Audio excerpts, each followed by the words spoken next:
Pour ceux qui me connaissent un minimum, quand j'ai un petit souci, mon premier réflexe c'est pas forcément de gueuler. Et à propos de premier réflexe, je m'en vais vous narrer la bataille que j'ai dû mener pour acheter mon tout premier réflexe, mon appareil photo que j'ai là, qui me sert justement à me filmer, parce que je pense que sur le coup, il y a vraiment matière à gueuler. Avant toute chose, je ne fais pas cette vidéo pour me plaindre.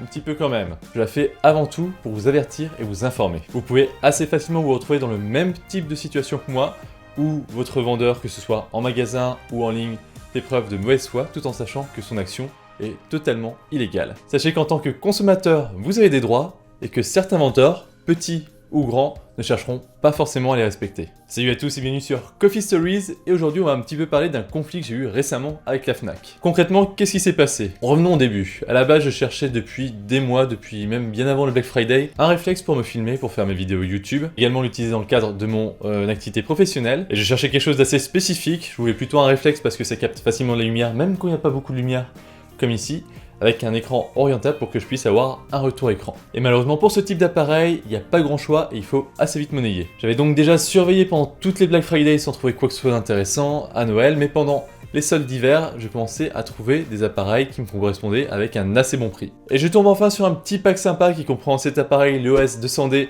avec une pochette pour le transporter et une carte SD, pour un tout petit peu moins de 450 €. Il était proposé sur deux sites au même prix, donc sur le site de la Fnac et le site de Darty, avec à peu près le même packaging, tout simplement parce qu'en fait, si vous ne savez pas, Darty et la Fnac font partie du même groupe. Donc même sur le site de la Fnac qui a été vendu par Darty, par habitude j'ai préféré commander sur la Fnac parce que je me suis dit, si un jour il y a un problème SAV par rapport à l'appareil, ce sera plus facile pour moi d'aller voir au magasin car il est plus proche en ville, etc. J'ai bien sûr fait un tour sur pas mal d'autres sites où il y avait d'autres offres intéressantes ainsi que des appareils semblables qui m'intéressaient également. Et j'ai fini par me fixer sur ce choix et j'ai bien sûr attendu la toute dernière minute pour acheter cet appareil pour être sûr de ne pas rater la meilleure offre qui pop au dernier moment. J'ai donc commandé le réflexe le lundi 11 au soir car je savais que les soldes ne dureraient plus que 24 heures. Et bien sûr, j'ai bien reçu un mail de confirmation de commande pendant la nuit. Les jours suivants, je surveille avec attention l'évolution de la commande parce que je trépignais d'impatience de recevoir mon appareil photo que j'attendais depuis bien longtemps, et donc très vite la commande passe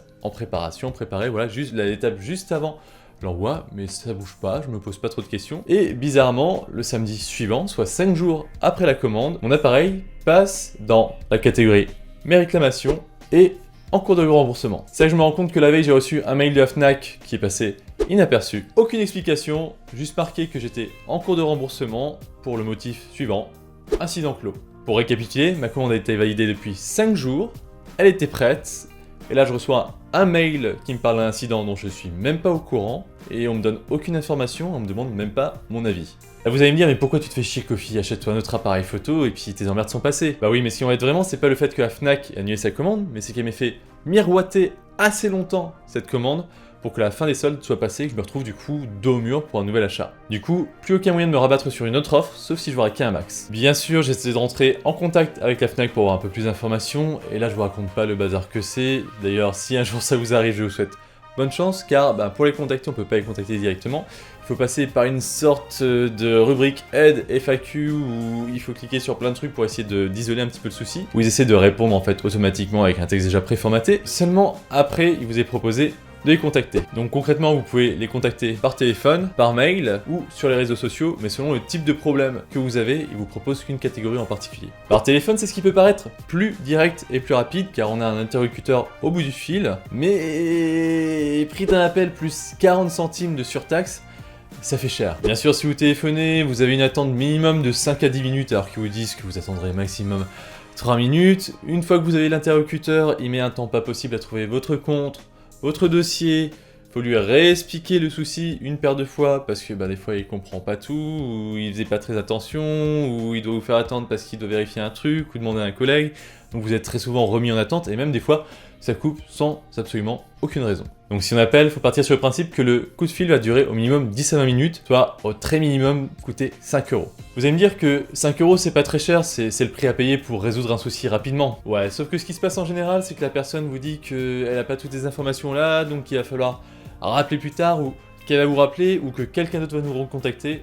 Et bien sûr, ce qui se passe, c'est qu'on n'a absolument jamais de nouvelles. Donc du coup, ça vous mène naturellement vers au minimum un deuxième, voire un troisième, voire même un quatrième appel. Donc claquer des dizaines d'euros dans des coups de fil pour encore attendre, au final ça résoudra pas plus vite le problème, je pense que ça vaut pas le coup. Surtout quand chez la concurrence, on vous propose de vous rappeler directement en cas de souci, ou à la limite, on vous file un numéro qui n'est pas surtaxé. Non, non, ça ne sent pas du tout le vécu. Du coup, je me dis que la seconde bonne solution serait de les contacter par mail pour leur présenter un petit peu la situation. Ayant pas mal de commerçants dans mon entourage, je savais qu'il y avait une loi qui disait que si on faisait une commande, même s'il y avait une erreur de prix, sauf si elle était vraiment trop grosse, le vendeur était obligé de s'y tenir. Surtout que dans mon cas précis, la commande a été reconfirmée manuellement, que mon colis avait été mis en préparation, que j'avais bien été débité, donc c'est un peu comme s'il a été 3 fois confirmé, et en plus, bien sûr, il était toujours en stock. Du coup, je me renseigne sur internet pour avoir un semblant de loi de consommation qui me confirme ça, et je m'attelle à leur écrire un premier mail. Normalement, la Fnac assure une réponse à vos mails au bout de 2 jours max, ce qui jusqu'à maintenant, avec tous les échanges que j'ai eu avant avec eux, a rarement été respecté, et bien sûr, au bout de 2 jours, je ne reçois rien. Et comme ça m'est déjà aussi arrivé une paire de fois de leur envoyer un mail et de ne pas avoir de réponse, je préfère en écrire un deuxième pour être sûr qu'il soit bien lu au bout d'un mot. Et donc, encore 2 jours plus tard, soit 4 jours après mon premier mail, j'ai enfin une réponse. Bon, on dirait qu'ils ont juste écrit un mail global pour répondre à toutes les personnes qui sont plus ou moins dans le même cas que moi, sans même prendre le temps de lire mon mail. Donc je me dis que le problème vient peut-être de moi, que mon mail fait pas assez sérieux, que je m'appuie pas sur des arguments assez palpables, donc j'hésite pas à demander à ma belle-sœur qui travaille justement dans le droit, qui a su me faire un très beau modèle à leur envoyer avec la citation exacte des textes de loi par rapport à ça. Franchement, si vous trouvez dans le même cas que moi, n'hésitez pas à vous en inspirer. Pour résumer le mail et les lois citées, j'étais vraiment plus que dans mon droit. Ils sont obligés d'appliquer les prix affichés, sauf très grosse erreur de leur part, comme par exemple prendre un produit gratuit ou faire une promo de moins 90% dessus. Mais là, pour le coup, la promo était à peine de 25%.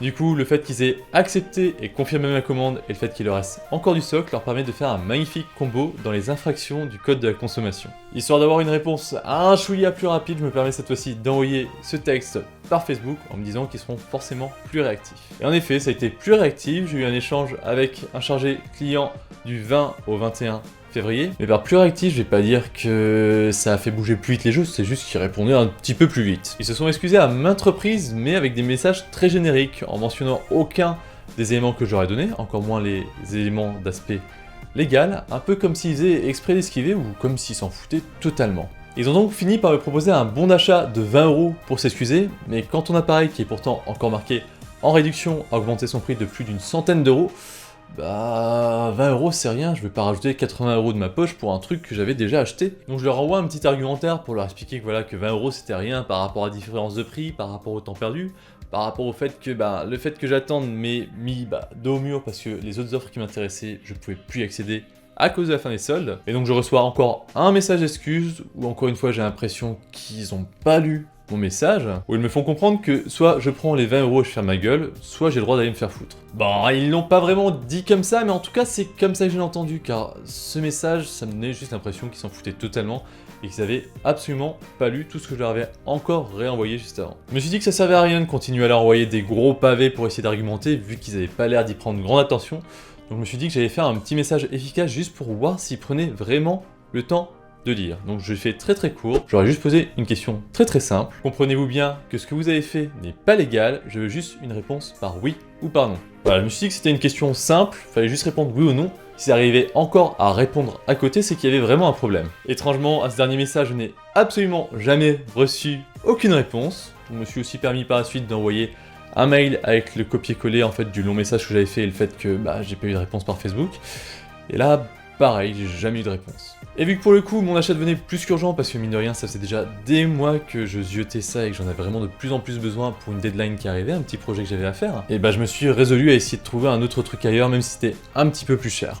Et là, coup de bol, le même appareil, pas trop cher sur Price Minister, envoyé par un vendeur anglais, et j'ai attendu le bon moment pour pouvoir en fait me prendre ça pendant un événement qui faisait qu'on était remboursé de 20% de notre commande. Donc avec cette offre, l'appareil qui était affiché à 437 € m'a été donc en partie remboursé mes revenus en vrai à 350 €, ce qui m'a permis de réinvestir donc dans une belle sacoche que du coup je pouvais ce coup-ci choisir par moi-même, c'était pas un truc dans un pack, ainsi qu'une bonne carte SD. Pour le coup, j'ai pas à me plaindre parce que même en payant l'appareil, les accessoires que du coup j'ai eu le luxe de pouvoir choisir, j'ai économisé 50 € par rapport à l'offre de la Fnac. On peut dire que pour le coup ça s'est plutôt bien goupillé, il y a eu un bon timing. Aussitôt j'ai donc renvoyé un mail à la Fnac pour dire que je laissais tomber. C'est pas dans mon genre de lâcher le morceau comme ça, mais j'avais vraiment besoin de cet appareil, et vu que j'avais enfin ce que je voulais, je me suis dit que j'allais enfin pouvoir passer à autre chose et en profiter. Et vous, si vous vous retrouvez dans ce cas-là, c'est-à-dire que votre interlocuteur fait la sourde oreille alors que vous êtes dans votre bon droit, qu'est-ce que vous pouvez faire? Et bah ce qui est bien c'est que maintenant sur internet vous avez accès à pas mal d'informations et pas mal de services, et je ne saurais trop vous conseiller d'exposer votre cas ou demander des informations sur des forums comme 60 millions de consommateurs ou Que Choisir. D'autres forumers ainsi que des spécialistes sauront vous guider et vous aider dans vos démarches afin que le vendeur suive tout simplement votre droit à consommer correctement. Et même des fois vous aurez un petit peu plus de chance car il y a tout simplement des gens qui sont engagés par des grosses boîtes marchandes, des chargés de clientèle qui sont là pour juste toute la journée surveiller de possibles messages de mécontentement sur des forums de ce type-là, pour contacter directement la personne et arranger son problème au plus vite, même si cette personne a déjà passé des jours et des jours à appeler le SAV et que ça bouge pas, tout simplement pour s'éviter une mauvaise publicité. Et bien sûr, comme par magie, dans ces cas-là, même si le conflit dure depuis des jours, des semaines, le problème est réglé en à peine quelques heures. Vous êtes dans votre droit, donc dites-vous que ce n'est pas à vous de payer de votre temps, de votre patience, de vos nerfs et encore moins de votre argent, pour une erreur que vous n'avez pas commise. Aussi une petite question que vous devez vous poser depuis le début, c'est tout ça s'est passé en février, alors pourquoi j'ai attendu jusqu'à maintenant pour faire une vidéo là-dessus? On est déjà 2 mois après, on est en avril. Je voulais déjà éviter de la faire à chaud. Je voulais avant tout faire cette vidéo pour informer, pas du tout pour m'énerver ou pour insulter gratuitement la Fnac, surtout que ce ne sont pas les seuls à faire ce genre d'erreur, et encore moins les seuls à réagir de cette façon. Aussi, j'osais tout au fond de moi, tôt ou tard, recevoir une réaction à mon dernier message sur Facebook ou par mail, ce qui n'a malheureusement pas vraiment été le cas. Pourquoi pas vraiment? J'ai eu un retour, mais différent. Il y a un petit mois, il y a un chargé de clientèle qui m'a contacté par téléphone. Il voulait juste savoir si j'étais satisfait des services de la Fnac, sans même me parler de cette histoire. Donc vu qu'il avait pas l'air d'être au courant, j'en ai profité pour lui reparler un petit peu de ça. Il a ressorti le dossier, il a acheté un petit coup d'œil, on a parlé ensemble. Pour s'excuser de cette malheureuse histoire, m'a proposé un bon d'achat de 50 €. Je vais donc expliquer que ça ne servait à rien parce que j'avais déjà acheté l'appareil photo et que j'étais pas prêt de faire un gros achat à nouveau chez eux vu l'histoire que j'ai eue. Il m'a expliqué concrètement c'était juste un signe de bonne foi pour s'excuser du temps perdu, des démarches faites, etc. C'est quand même assez sympathique de sa part. Et donc du coup, vu pour une fois que j'ai quelqu'un qui paraissait aimable, à l'écoute et en plus en direct, j'en ai profité pour essayer de creuser un petit peu la question et d'avoir un petit peu plus d'infos pour savoir ce qui s'est réellement passé. Donc selon ce qu'il m'a dit, c'est un problème en fait tout simplement d'entrée de base de données. Quand il y a beaucoup d'offres d'un coup comme ça, il rentre donc les prix dans une base de données à la main, et comme il y a beaucoup de choses à faire en même temps, ça arrive qu'il y ait des erreurs, mais surtout vu que les bases de données de la Fnac et de Darty sont liées, je vous rappelle que c'est la même maison, les deux prix ont été erronés sur les deux sites en simultané. Et bien sûr, l'info a mis beaucoup de temps à remonter avant que l'erreur soit corrigée. Par contre, dès qu'on essaie de mettre le doigt sur le fait que l'action de refus la vente n'est pas du tout légale, là on a un petit peu moins de réponse de la part du monsieur au téléphone. On sent qu'ils ont quand même un minimum de script à suivre et qu'ils ont tout à faire pour éviter de s'incriminer ou d'incriminer tout simplement la boîte qui les engage. Vu que je suis très souvent à l'affût des soldes pour mes gros achats, j'ai déjà vu une paire de fois ce genre d'erreurs de prix, mais c'est des erreurs beaucoup plus grosses en termes de marge. C'est pas des moins 25%, c'est des moins 70, 80, 90%, qui sont en général corrigés assez vite par les vendeurs, au bout de quelques minutes, quelques heures, ou sinon ils mettent leur produit en non disponible très vite, le temps d'arranger le souci. Mais dans tous les cas, même si c'est une erreur et qu'ils perdent de l'argent, ils respectent tout de même les commandes déjà effectuées avant la résolution de leur erreur. Aussi, c'est ça qui est assez dingue, c'est que tu contactes le SAV pour avoir des informations, pour qu'il t'écoute un peu, pour qu'il résolve ton problème, et il n'y a rien qui bouge pendant des jours ou des semaines.